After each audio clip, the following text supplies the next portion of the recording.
So really though, how many times when you get to the restaurant is the order already ready? What up? This your boy Bentley Coop, DoorDash Diaries. And if you are trying to get the most out of your DoorDash experience, whether you just started to do this or whether you've been doing this, I need you to hit the like and subscribe button right now as I drop regular videos with tips and tricks to help you maximize on your DoorDash goals. In a previous video to Smash and Dash 3.0, I went over what you need to know to help you find your true minimum for your orders. In this video, I'm going to go over what I look at and evaluate when an order comes into me to help me figure out whether I'm going to accept it or not. And I'm starting right now. Let's go. Boom. So as soon as you get the notification for the order, there are three things that you need to do as quickly as possible. This is going to be number one, to figure out where the restaurant is in correlation to where you are right now. Do you need to get in position where you need to make a left turn or right turn or some type of U-turn? Immediately after that, we're going to just verify that this restaurant is not on our blacklist. If the restaurant is on your blacklist, please decline the order as quickly as possible and get it off your screen so that you can get into a position to accept another order. Pro tip, don't be afraid to reevaluate restaurants that are on your blacklist every 30, 60, 90 days. The theory behind this is this. The staff at the restaurant is going to have a high turnover. Whether it's just a line cook or just a really snobby hostess, it may be a situation where that person is gone and whatever was making the restaurant slow 30 to 60 days ago may not be that situation now. I will give you a perfect example. There is a Cracker Barrel here in Charlotte, North Carolina. And for the longest time, you would have to go into the restaurant, check in with the hostess, and then you would have to almost wait at the back kitchen to receive the order. Because of this, this restaurant was quickly moved to my blacklist. But after reevaluating maybe about a week and a half ago, I learned that they have moved all of the to-go orders up front to the hostess station, which actually makes the process a lot easier. Boom. The third thing that you want to do is try to guess the payout. And what we're going to do is just try to guess the payout based off of the orders that we have been offered from this restaurant and the orders that we have accepted previously. We want this to be a realistic number so that when we see what they are offering us now, we know whether this is in the ballpark based off of previous orders that we've already accepted from this restaurant. So these are the first three things that we want to do, and we want to try to do this as quickly as possible. And when I say quick, I mean from the time that you get the notification until the time that the actual order shows up onto the screen. We are not wasting any of the precious time that DoorDash is actually going to give us to accept the order. We're going to go ahead and make some critical decisions before the order even pops up. Boom. So the order comes in, and we can see from the notification that it's McDonald's, and we are extremely close to it. So now we're just waiting for the full order to come up on the screen. It comes up on the screen. This is McDonald's. It's one item. It's going 5.3 miles, and it's got a payout of $6.75. If you have watched any other ride-alongs, the next part is going to be really similar and really familiar. Are we going to have to place the order? Do we have to pay with our red card? Is there any type of expedited system for to-go orders? And generally speaking, how quick is this restaurant? So with restaurants where we have to place the order, we want to steer clear of these places during peak hours. The name of the game is speed, and the one thing that's going to slow you down the most is having to place the order. So during peak hours, that is a definite no-go. Avoid this at all costs. I will talk about this more in detail later.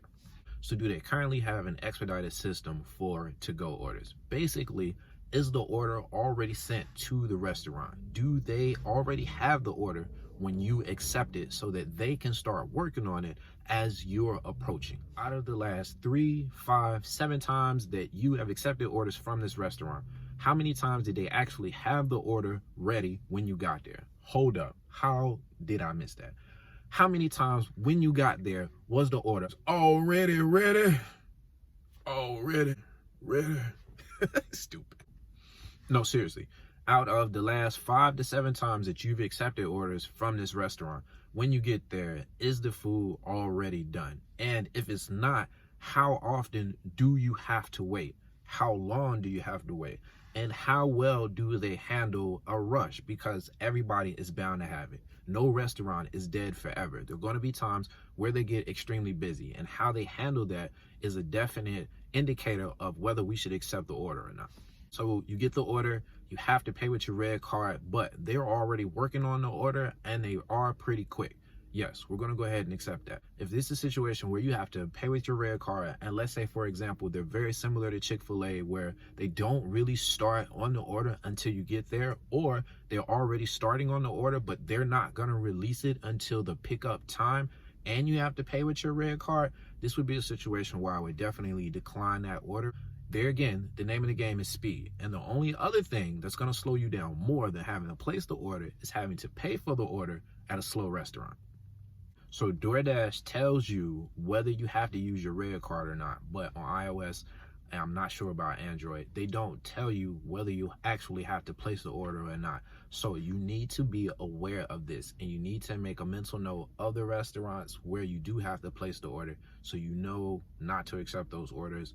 Unless you're outside of peak hours, you've had a bad day, it's like 20 to 30 minutes in between orders, and you are not quite at your goal for this dash or for today, then maybe we would take the order, even though we know that we're going to have to place the order and we're going to have to pay for it with our red card. Conversely, maybe it's a day where you just hit it out of the park, everything has pretty much been a home run, and you surpassed your goal, I don't know, 20 or 30 minutes ago. Then this may be a situation where you take the order just to take a break. You could go to the restaurant, place the order, pay for it with your red card, cross your legs, pull your phone out, and watch more videos on YouTube. Shameless plug. I'm sorry, man. Boom.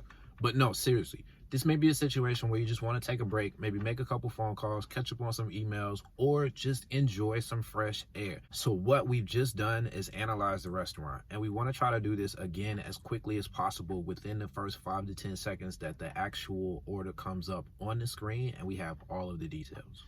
The next thing that we're going to do is analyze the mileage as well as the pickup and drop off. So for the mileage, I definitely think that $1 per mile is still a great baseline, although the other things that I'm going to talk to you about I think will definitely help as far as kickers to help you decide whether to take the order or not. But if all else fails and you're not sure, then definitely rely on the $1 per mile. As far as the pickup is concerned, we really just want to take a look at the logistics of the pickup. Like I was saying in the beginning of the video, we want to make sure that we know the best route possible and we are actually visualizing that in our head.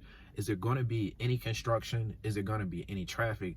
Is there going to be any type of detour? Do we think that we know a faster way that we can actually get to the restaurant that may potentially save us time? So while we're looking at the restaurant and we're evaluating everything else, we definitely want to be thinking about the best route possible and anything that may potentially slow us down on the pursuit of getting this money. So if you don't know, I'm a really big basketball fan, and I like to think of the drop-off location as kind of like an alley-oop. So not only will you get the assist, but you'll actually get to score 2 points as well. So what I mean is, when you drop off the food, you are actually securing money. But if the drop-off location is into or relative to another hotspot or location where there are restaurants, then you have a really high likelihood of getting another order super quickly instead of a situation where the drop-off location is far outside of or nowhere near another cluster of restaurants or maybe even a hotspot. So the drop-off location is really pivotal. If your drop-off location is going to put you near or relative to a hotspot, we are not necessarily going to be concerned with dead miles because we are going to stay within that general area and see if we can't pick up another order in that area. More than likely, if it's peak hours, we're going to pick up another order within the next 2 or 3 minutes anyway. So we won't have a really big concern as far as dead miles are concerned.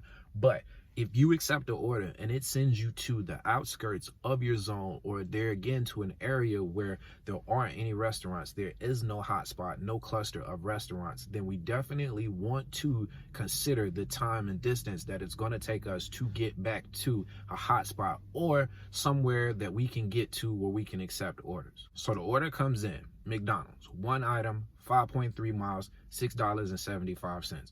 We can see the restaurant is relatively close to where we are right now, and if we take a closer look, we can see that the drop-off is right in the middle of downtown. So this is definitely going to put us close to not just 1, but multiple hotspots. So that's definitely a plus from that standpoint. It is clearly over $1 per mile. This is a restaurant where we won't have to place the order. We won't have to pay for it with our red card, and they have an expedited system for to-go orders. So right now, everything on this order is looking great. A couple pro tips that I would definitely add in, like I was saying in the previous video, what is your true minimum? What is your hourly? What are you trying to make per hour? In this situation, with the food already ready and the payout being $6.75, if you can do 3 of these per hour, that's definitely going to put you in the neighborhood of that $20 per hour. And the fact that you know that this restaurant is pretty quick and they're already working on the order, and your drop-off location is going to put you downtown, you have a high likelihood of being able to secure this one and put yourself in a position to get 2 and 3. I hope you're following me. I know I'm giving you a lot. It's in the details. I'm telling you. So that's it. This is the meat of Smash and Dash 3.0. This is really the foundation of how we're going to get from our goal to actually securing and seeing our goal. And this is what I use when you see me in the videos, and this is actually what I use in real life to actually help me select my orders. My youngest son is 9 and he's just starting to play basketball. So I, the avid basketball head, am trying to show him things and show him ways to be a better basketball player. So some of the things that I'm showing him are basic foundation, and we have to break it down one step at a time. But when he gets into the game and he gets to use it in the game in its full motion, he can almost do it without thinking about it. And that is the one thing that I'm going to tell you now. The information that I'm giving you may seem overwhelming, but you have all of the ride-along videos that you can watch and see firsthand, and you can take this one step at a time. Take your current approach for the first half of your dash, and then take this approach towards the second half of your dash and just test it out. Do it one order at a time. Don't let it overwhelm you. Just take it one step at a time, and as you start to do that, you'll become better, you'll become faster, it will become more fluid for you, and hopefully it will help you to be more productive. That's all I got, man. Bentley Coupe, DoorDash Diaries, Team Triple D's, T3D, we are global. Let's go. This is a bucket list video for me. The world outside of YouTube knows nothing about cherry picking, and I was astonished when I saw my first videos and found out that people were cherry picking. So the new kid on the block coming in that does not do what everybody else does and has to prove itself is something that I have been faced with since the beginning of the YouTube channel. So this video really means a lot to me, and I know that it can help a lot of people to see the orders more clearly. And that is really what I'm trying to help people to do, is analyze and assess the orders for the information that is given to us, because there is way too much information that is given to us on the screen for us to just look at the price, the payout, and how many miles it is. So I just thought I would add that in, man. I definitely appreciate everybody. You see me, I got on my Christmas gear.